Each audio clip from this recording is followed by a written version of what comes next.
This term "SENCERize," it comes from a National Science Foundation, and SENCER stands for Science Education for New Civic Engagements and Responsibilities.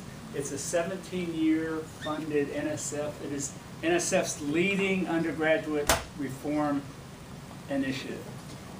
It's their major way to promote better teaching in the first and second year of the STEM curriculum.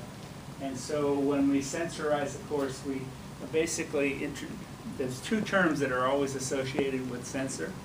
And one is capacious, which means big capacity, something like climate change or AIDS or nuclear power or something like that. And so these are capacious and contested issues, and you teach whatever the science course is through that issue. Okay, so it's similar to some of the work that's being done around the country about having students be able to work and think about big questions, right? So capacious and contested issues like water quality or coral reef ecology or any big topic. And I have instructors here and faculty here who are SENCERizing their first year courses. So we'll give them examples of that. I'll take you to the SENCER site in a minute. But that's what SENCER stands for, New Civic Engagements and Responsibilities. So it's really a way of integrating civic context and concepts into a first and second year science course. It originated because it really originated when there were non-majors courses, and so there might be just the one course that a student would take in science, the non-majors course in science. And that course was really being taught just like a majors course. You memorize a lot of stuff, cover 28 chapters in 18 weeks.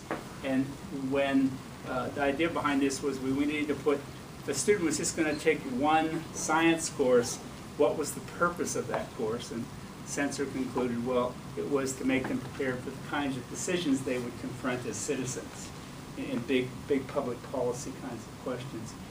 They developed this, and then they developed a tool. I'll show you that in a minute. But basically, there's a lot of really powerful website at sencer.net that will explain more about this initiative.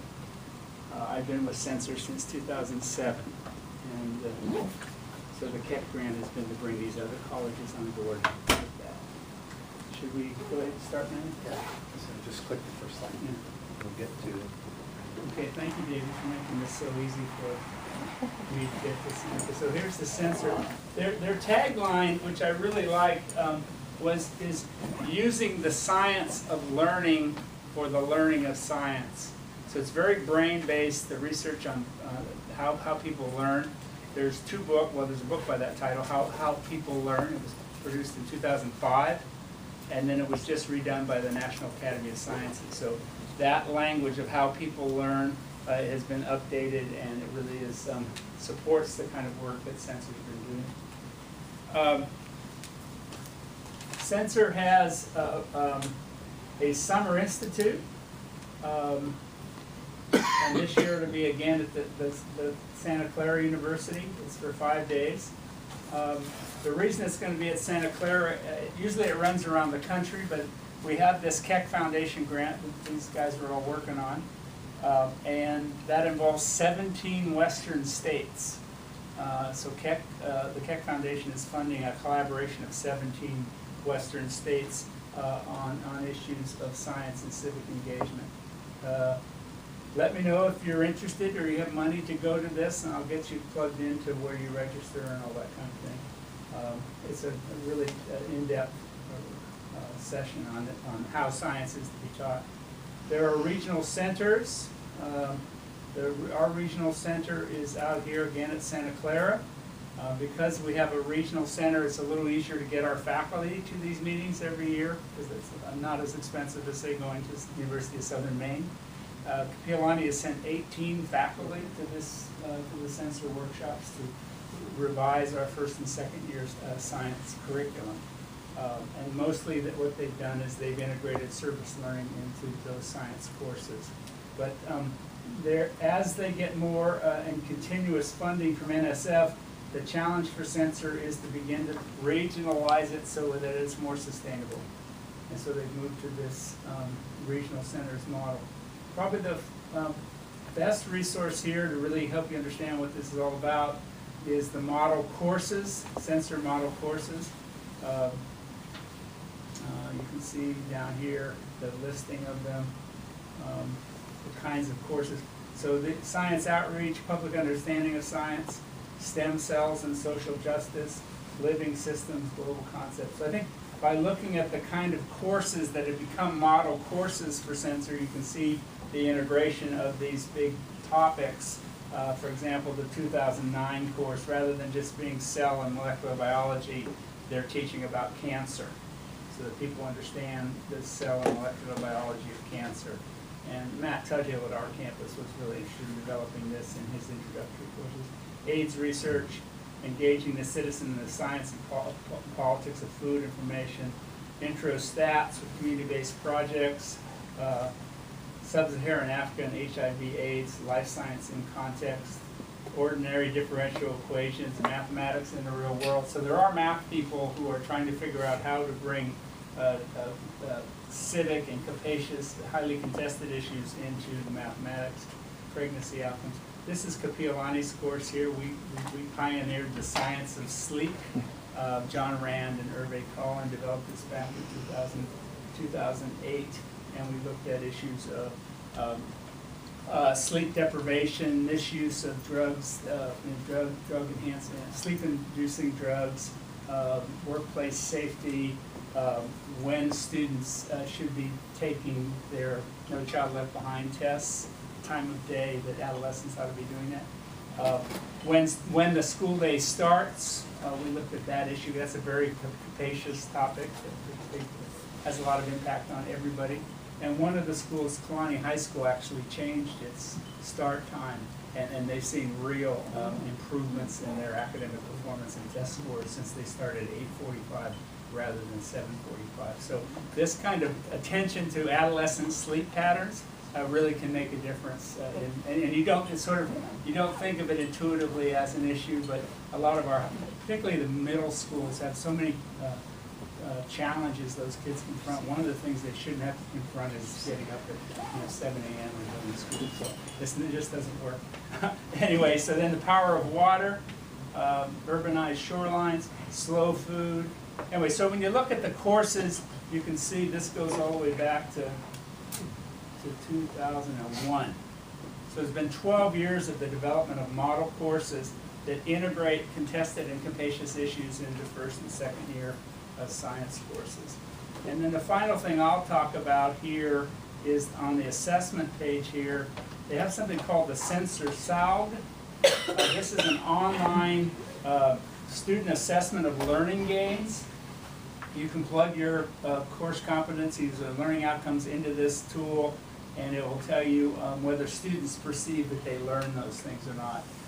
Steve Carroll at the University at Santa Clara is behind all this. So they have about 15 years of data on those courses and the actual learning gains that have come from those courses. This is, of course, what NSF is most excited about, is that there's real data about the learning impact of these courses. The crew that's here today is going to talk about what they've been doing since we got this whopping $4,000 grant from the Keck Foundation.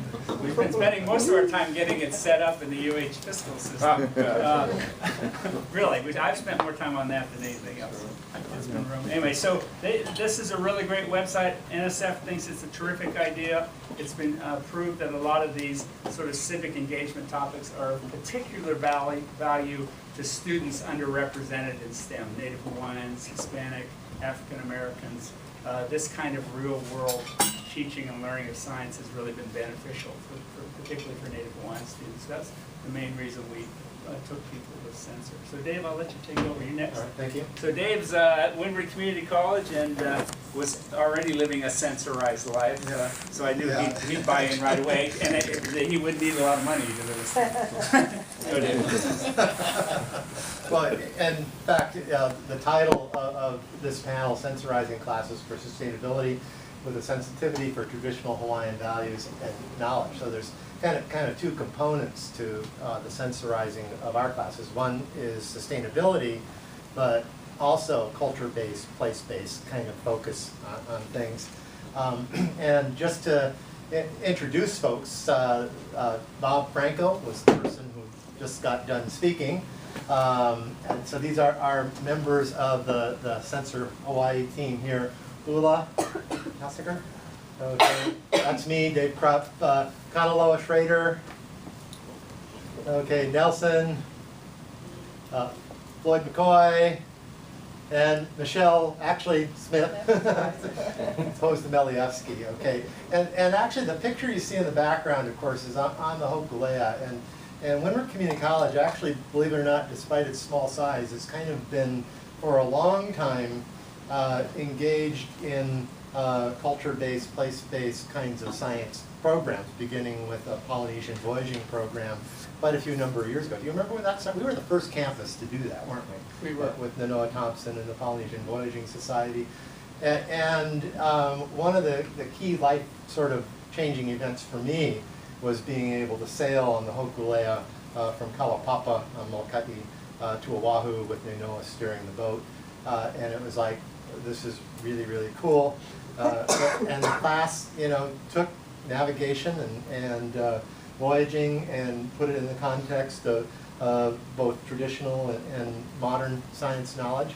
And it told me, okay, well, yeah, we needed to do more of this. And so one of the things that we developed early on, and this was Dr. McCoy and myself developing at Windward Community College, the Pacific Center for Environmental Studies at Windward. It got started basically in 2004. We were awarded a fairly large grant from Castle Foundation for several years. They actually funded us for another several years because they liked what we did so much. But it's funded through a lot of different programs, and we've had NOAA BWET funds. We've had funds from the NAMI Foundation, Cultural Surveys Hawaii, and also Amaran Corporation, and a number of others that have kind of kept us going over the years. And you know, what we wanted to do is use environmental science, environmental studies, as a way of bringing kids into the sciences, get them interested. You know, the kid that liked to go fishing maybe didn't consider getting into science as being something they want to do, because science was one of those hard subjects, but get them interested through the environment and the science. And so to start off, we basically identified certain themes that PACES would entail. First of these was understanding the functioning of ecosystems and our role in them, but also realizing that we're part of ecosystems, okay? We're not separate from them, and understanding this not just from scientific perspectives, but historical, cultural, and social perspectives as well.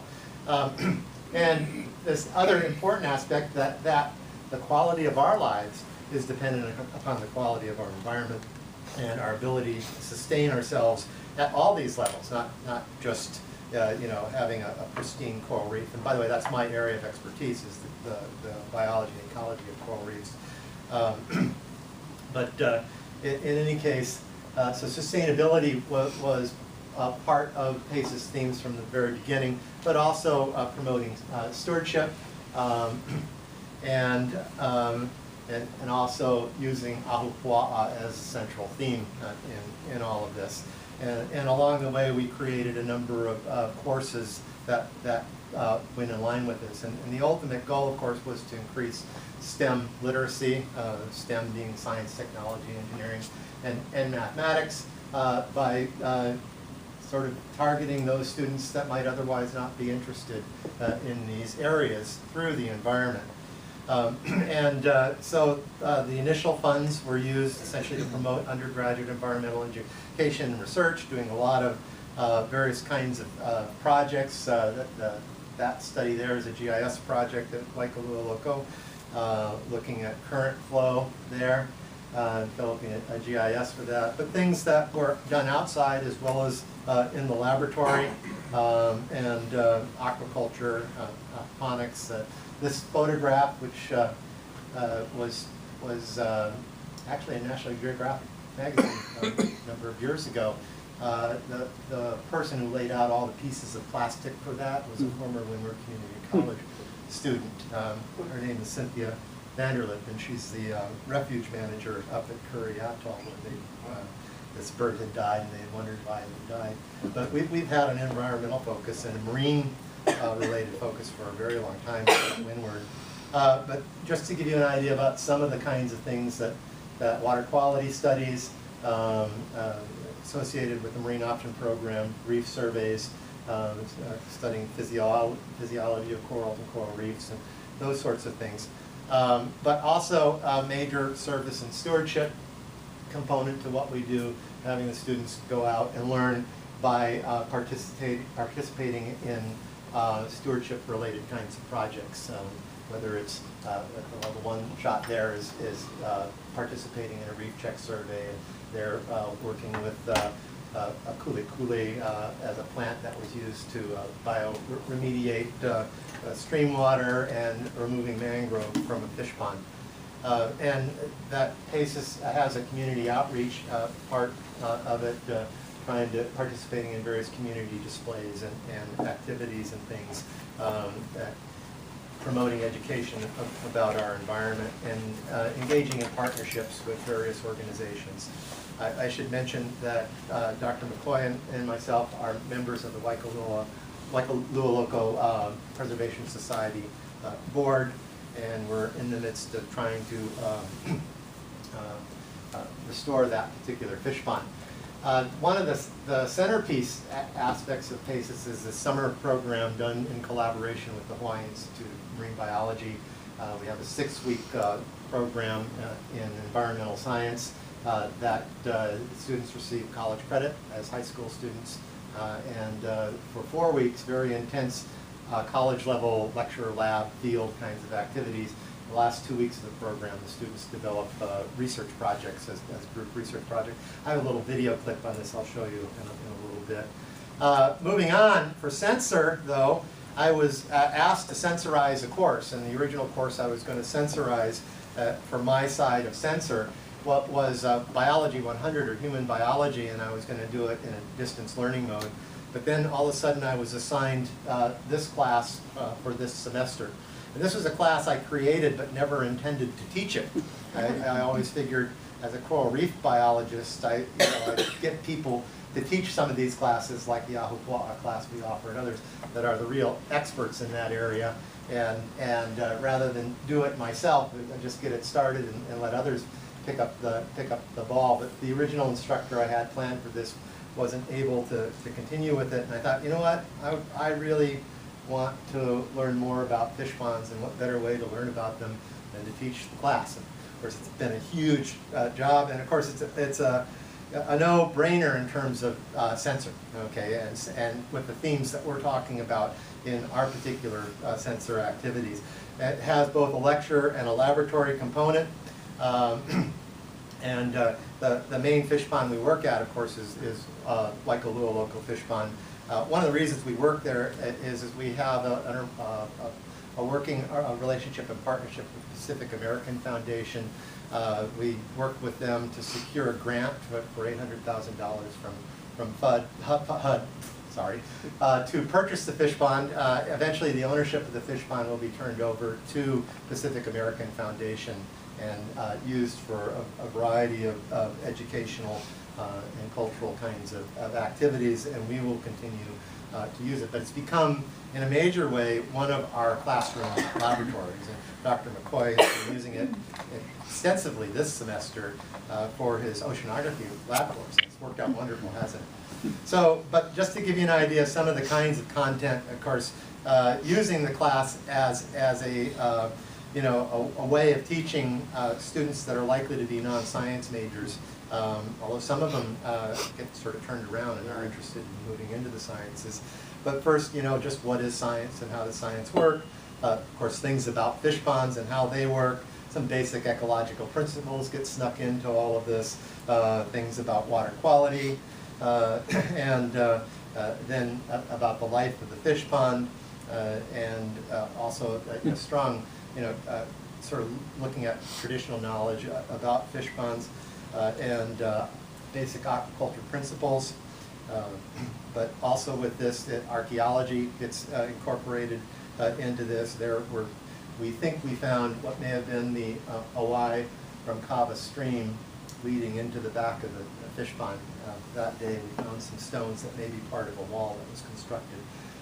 So we're working on that. We'd like to get that connection reestablished. And of course, how do fish ponds fit into the Ahupua'a, and a cultural component, talk about fish pond legends and stories and those sorts of things like that. So it's been, for me, because it's a little outside of my area, I've been learning a lot just by teaching it. It's been very enjoyable for me to do that.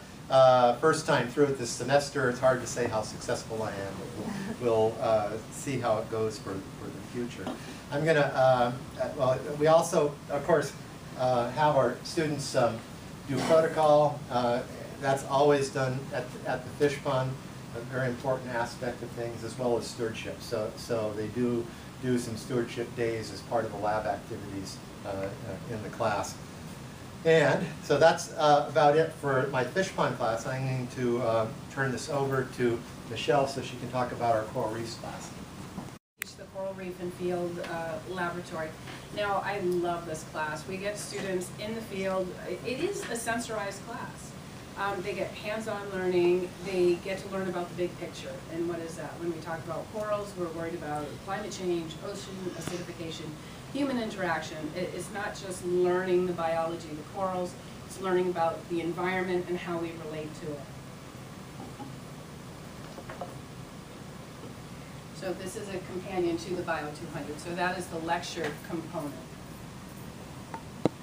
And one of the things we do is reef surveying. So similar to a reef check, which is it would be a stewardship program where it incorporates local people who want to learn how to be a scientist, and they get them in the field and participate in monitoring the coral reef. Because if we don't know how the coral reef is doing, how can we protect our fisheries? How can we protect our watershed? So my students are out there right now putting out a transect line using quadrats, assessing the health of the reef. So this is hands-on. They're taking the data, we analyze it, and it's a modified version of the full reef program, but they get their hands on and see what a scientist does. Maybe one day they will be scientists, or maybe they say, oh, this isn't for me, but at least they get to see what it's like. And here we are at the Waikiki Aquarium. For them, they also have to learn identification of animals. So one thing I've been trying a little harder to do this semester, not only are we learning fish by families and identifying some species, but also incorporating the Hawaiian names. And I have to have the students help me out with some pronunciations. I'm working on that.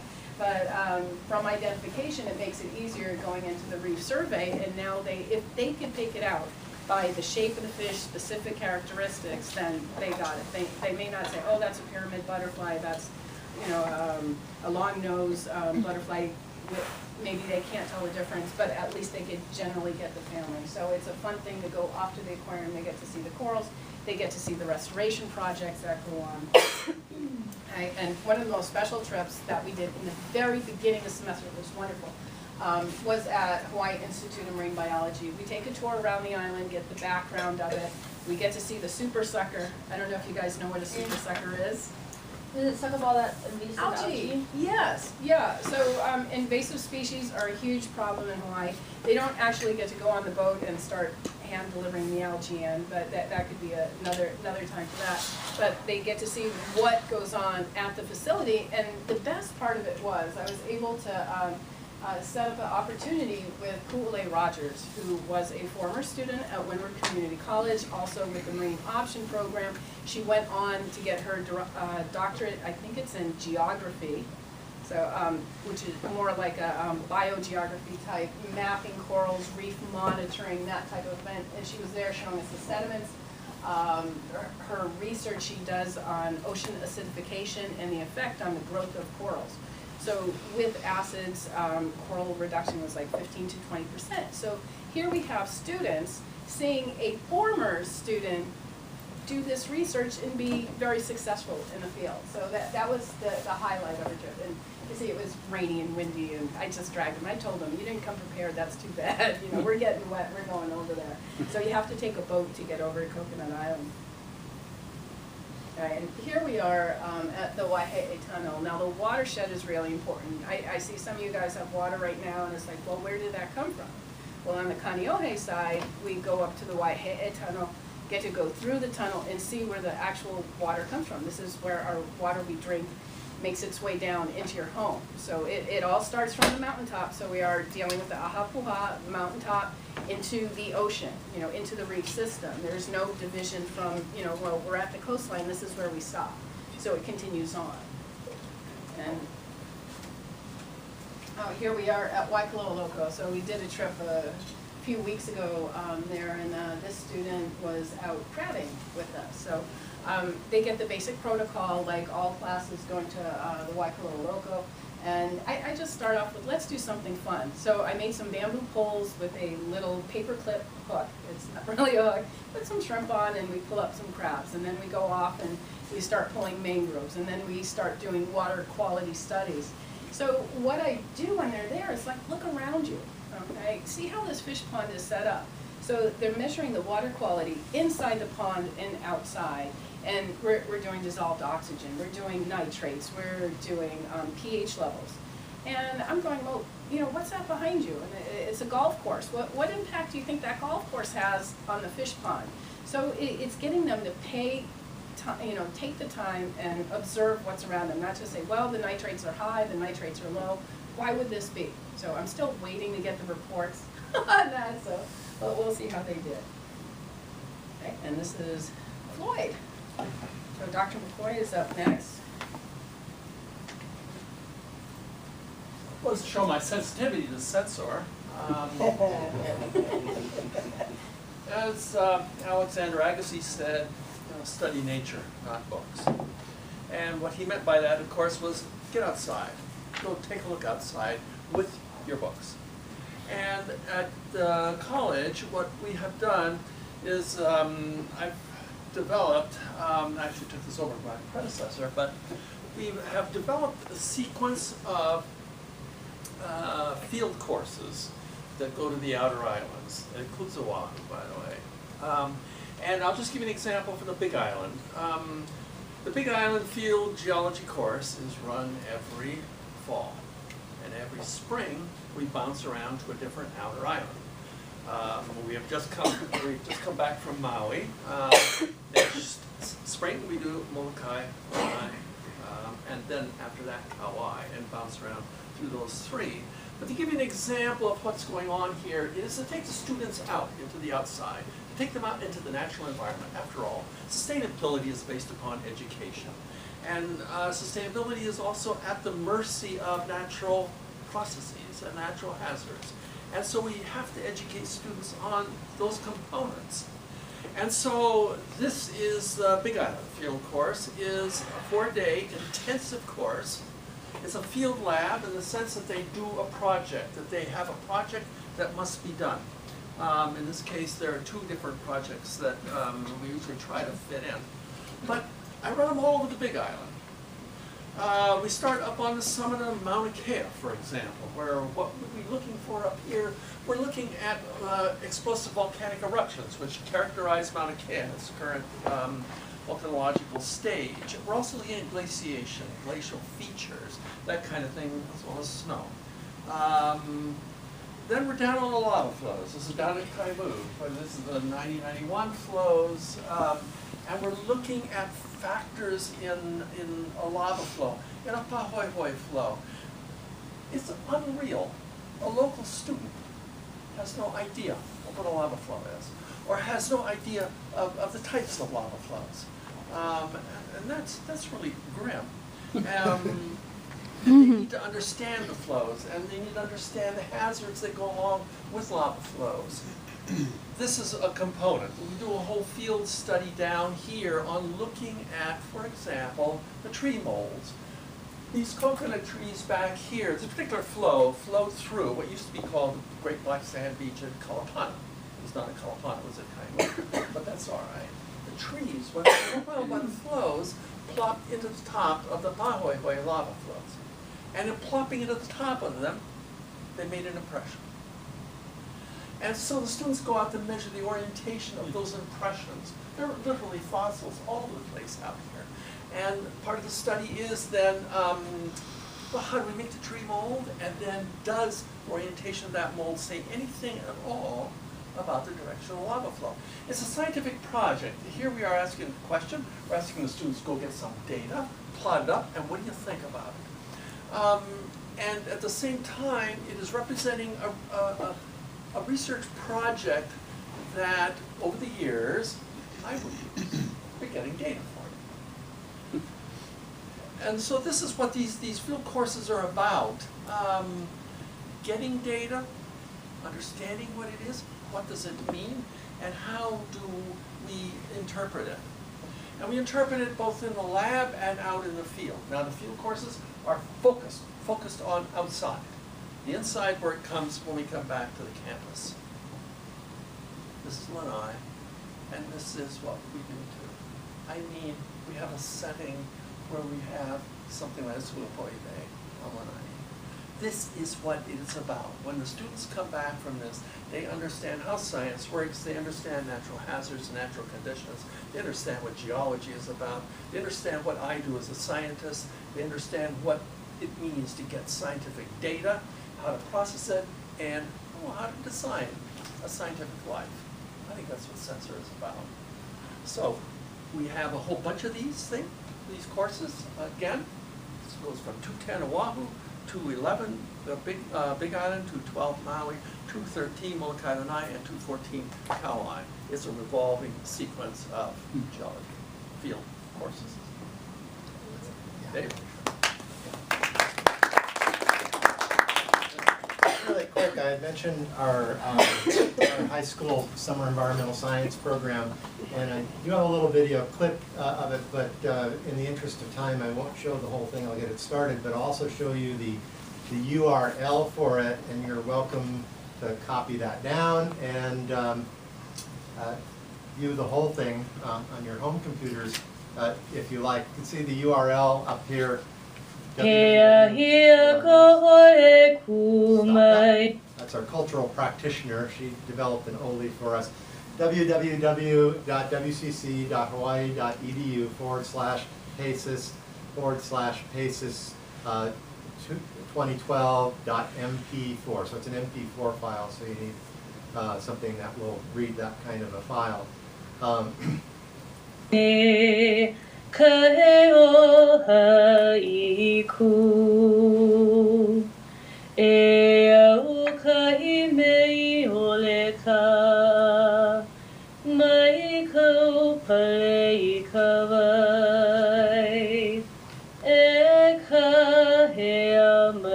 Kokata lava,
stop at that point. The remainder talks about some of the research projects that they did and that kind of thing. So you're welcome to go visit that and see that, the whole thing if you like.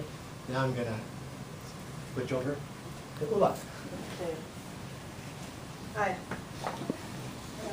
I'm speaking from Great Manoa today, sort of. Oh, this is connected and so. Other direction. Am I going the wrong way? Yep. There you go. We call our group our interdisciplinary, interinstitutional group, So this is the Manoa section of it. Sort of, both Kanaloa and I are also a KCC, so it's bridging. Visa Bobani and Oceana Francis are both at the engineering department, and we're gonna have Nelson talk about them. They had last minute, both of them, to go traveling. Apparently that's very common in that department. 3 weeks ago they didn't know they were going. They are young faculty, and it's very exciting to have them on board, and very exciting to work interdisciplinary. I think they've already made a strong case for working across disciplines, and I'm an anthropologist. My PhD is in anthropology. I teach ethnic studies at UH Manoa, and I teach anthropology at KCC primarily. In my classes, I use the center principles. And as I was an easy pick, as Bob jokingly said, because I have been working with another myself, a biologist, an ethnobotanist from Kapiolani Community College for 15 years in a program that we call Malama Ina now. Kanaloa is going to tell us much more about that. And some of the reasons behind that type of work is that we not only are convinced that we can learn a lot from traditional Hawaiian practices, we also need to learn and work with the community in engagement. And some of the really transcending intersections come when we work together across disciplines. I consider both ethnic studies and anthropology to be inherently interdisciplinary. So social sciences have a strong role to play in SENCERizing. One of the issues is that science develop theories, prove theories, but if you cannot communicate them, you can't work with the communities, work with the general public to create social change, then you can develop as many theories as you want, or prove as many theories as you want. So humanities, social sciences have a very strong role to play in this.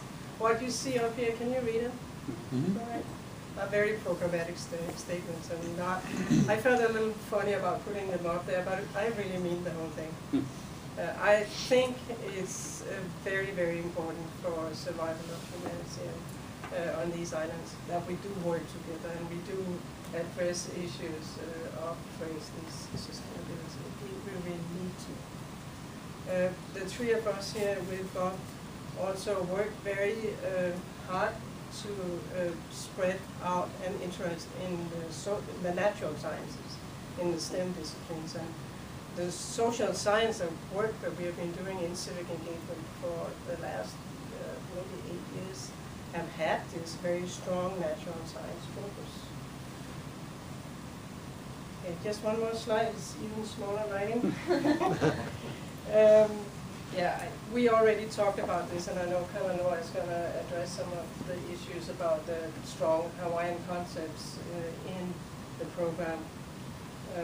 We have an old grant called Kawamamua, which is stressing this learning from traditional Hawaiian practices, but also developing new ways of understanding and dealing with the issues that we have to deal with in the modern world. I have been integrating this type of work in my ethnic studies classes and anthropology classes for 15 years, but also worked as a civic engagement coordinator at UH Manoa and faculty leader at KCC in service learning to help people integrated in many different disciplines. So, for instance, the Malama Ina program, we have students from across the board, from family resources, from English, from, of course, the natural sciences and the social sciences. It's really, the learning in that kind of environment can be applied to many different disciplines. I'm not going to go into the technicalities about how to integrate it into a curriculum, but if any of you are interested, I'm more than happy to work with you on that. We have, of course, had to work to institutionalize even being permitted to include civic engagement in teaching. We're going to see some examples.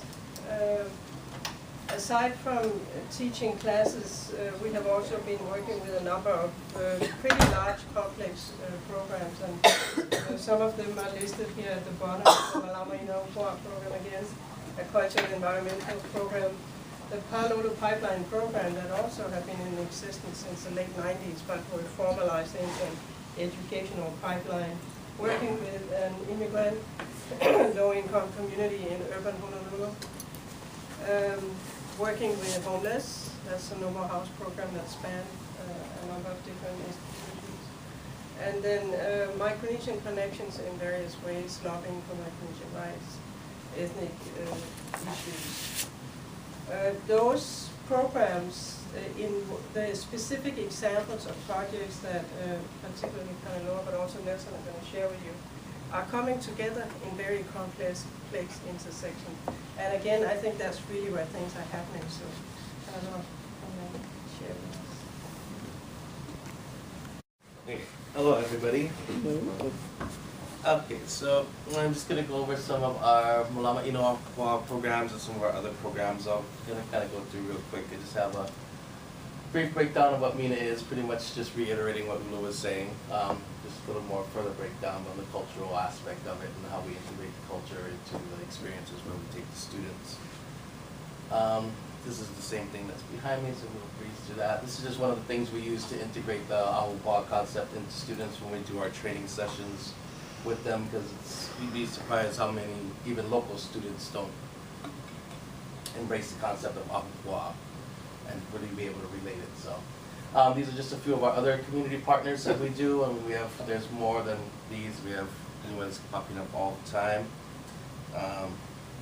Ulupo, we've seen some shots of these earlier, is one of our big ones. Halava Valley, another big one. A lot of issues at this site with the H3 and incarceration, social justice issues, as well as cultural issues that go along with this place. Another fish pond, Heia, it's kind of before and after shots. The older one, you can see the wall restoration that's been done, and big support from Bishop Estate at this place. Mokaia Island, this is one of our new up-and-coming ones that they're really trying to develop. They have residents that live on this island, and some of the houses have been abandoned by residents, so they're trying to turn them into full-time learning centers now for students from the whole Kalihi, downtown Honolulu area. So it would be a functioning learning center that the high schools and middle schools in the area can utilize on a regular basis. So great partners there. Exploring My Backyard and Beyond, this is our summer program that we do with the youth from Pulolo through the Pulolo Pipeline program. It's a 2-week program in June. We've done it, we've been 2 years now. This coming June will be our 3rd year doing it with these kids. Sponsored by all these different grants and people here. We do 7th and 8th graders uprising. We originally were following one group of students going into middle school all the way through their high school experience, trying to get them into college, but it's changed a little bit since that original concept. And we're just kind of seeing where it goes with the participants every year. But great program. We're having a lot of great success with it, and the kids have really gotten close with a lot of us. They got close with a lot of these kids over the past couple of years. And we do other activities with them throughout the year, including the 2-week program. We do follow-up activities.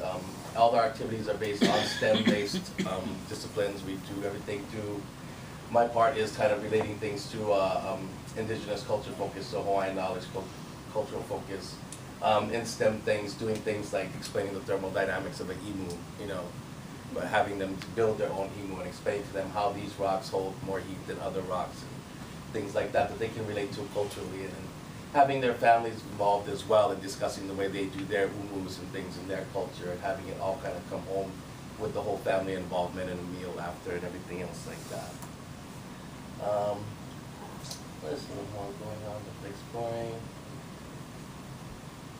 Just some of our kids. Like I said, mainly Pulolo housing kids, so a lot of them of different Micronesian nationalities from different nations all through Micronesia. Some other Pacific Islanders, Samoans, Tongans, all mixed. And yeah, great with the kids. These are some of the our basic principles, what we do, talking about looking at our past to forward our future. Again, place-based learning, and yeah, the example in practice. And like I said, our follow-ups, we do activities with them. We just finished with the Kaho'ovala project that's coming up in the next few slides here in our upcoming program. So Kaho'ovala, this is a project that was started with Manoa and Willie, that some of you may know from UH, and kind of a long breakdown of it, but it's again kind of using the Micronesian connection there, because it was through the involvement with the Micronesian community that really inspired them, hearing about the Micronesian community's reaction to this group of Hawaiians that have been given back their navigational skills from a Micronesian, and then having them express their views and their feelings about that, and then the Hawaiian community's reaction back to them to want to keep their kids involved and keep those cultural connections going. So can I add something? Yes. We came out of a concern about the difficult relationship between the host culture and Micronesian immigrants. Not just Hawaiians, but the whole local culture. As you all know, there's a lot of discrimination and racism. So we're looking for a positive way to overcome that. And that's how we're going to Brief breakdown of the Kaho'ovala project, but it's being spearheaded just as our first semester doing it, interaction with, again, for little kids, other kids from Kaimuki High School that we'll actually be doing a project with tomorrow. We'll have them out on Hawaii Loa and hopefully out tomorrow. So it's not what we're doing Monday, it's what we're doing tomorrow. Yeah. This was a few weeks ago at the Canoe Festival out in Kualoa Ranch, and Kapia's school, she has her Native Hawaiian immersion school here. It's Manoa. And these are her kids on the top here doing their Hawaiian entry, the protocol ceremony. And we have all the immersion kids. They all shadow our Micronesian community kids and interact throughout the whole day, and they're their hosts and take them around. And it was actually a really great day. Papa Mao's son was there, and in the canoes that they were using all during the day, the sails, they were all Micronesian style sailing canoes instead of the traditional Hawaiian style sails. They were all Micronesian styles. The kids got to go out all through the day. Really great day. They really enjoyed it. And it was a great family day too. A lot of their families came along with them. And then this is the other component that's part of that is Kanaloa.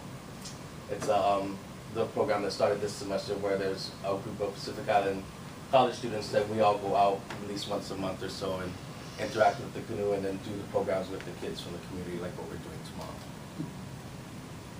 And this is some of us at the day. That's Kanaloa itself. That's the learning vessel that she uses as her teaching platform. I just was asked to say a little bit about, or put some Kapiolani STEM there. I am a Kapiolani STEM student as well. And just bits and pieces about our program, link to the website. I was going to pull up the website, I think, with our time frame right now. I don't really want to get into all of that, but I'm sure most of you are very familiar with the STEM programs are, right? Okay, not so. And then today has asked me to put some impacts about myself. Being involved just really focused me on my career. It's really provided a link between my studies and culture, giving me an opportunity to share my knowledge with children from the community and from other cultures, and just keeping me really engaged in the community. It's been a great experience. Like that, I will turn it over to you. That's it. Hello, my couple. Hello. My name is Nelson Fernandez. I don't have a name tag, but yeah, Nelson Fernandez. I am a graduate student in Mechanical Engineering at University of Hawaii, Manoa. So half of my presentation is going to be about summer work with mechanical engineering coursework for the 200 level students. I'm also the Palolo Outreach Coordinator for the Palolo Discovery Science Center at Palolo Valley Homes in Palolo Valley. The first half of my talk will be kind of around the work that I've done. In terms of working with Palolo Valley residents, not so much college level work so much. We work with K-12 students. And a big problem that came up with working with these students regarding any activity regarding STEM is just kind of that distance that these local kids, Pacific Islander kids, kind of put between themselves and science, technology, engineering, and math. So the whole goal with developing science STEM activities at the Science Center and all these extracurricular weekend activities is trying to make STEM more approachable to them. The way I do it, because I'm Hawaiian, the way I do it is I try to incorporate Hawaiian knowledge, Hawaiian values to it. And for the most part, Pacific Islander students, youth can kind of relate to that. So when the students, you can ask them, when you ask them what they think scientists are, how do scientists look? They automatically think, chemicals, they think lab coats. They don't think of themselves as possibly being a scientist. When you ask them about engineers, how do engineers look? They think about maybe someone who works with computers, someone that's really good with math. For the most part, scientists do work with lab coats. They might have to work with chemicals, some biological work. Engineers do work with computers, but it's a lot more, much more than them. So how do we make that approachable, and how do we get that connection to them? So a big thing that I like to bring up is the term Ike. A lot of you guys might know Ike as knowledge. A lot of you guys might know it as sight, and for the most part, they're kind of used interchangeably in Hawaiian. And the thing that's profound with me that I really like to get across is that that's science. Science is knowing, it's learning, it's through observation. And so once we can get through that, Pacific Islanders, that Hawaiians were inherently scientists because their knowledge came from what they saw, what they observed. They're inherently scientists. So once we get that across to them, then they open up a bit more. And I'll kind of show how we kind of get engineering across to them later on this. This picture, it just happened last week. It was the Pacific Climate Change Conference at Manoa, Waves of Change. And what we did was we incorporated Kamiki High School students into the agenda. The students that you see here were just some. We had over 30 students attend for Kamiki High School. A good majority were from the Palo'olo housing. The students that we worked with were considered remedial students. I'm not sure if you guys are familiar with the term 9R or 10R, and sometimes 9RR in schools. And the R represents that they've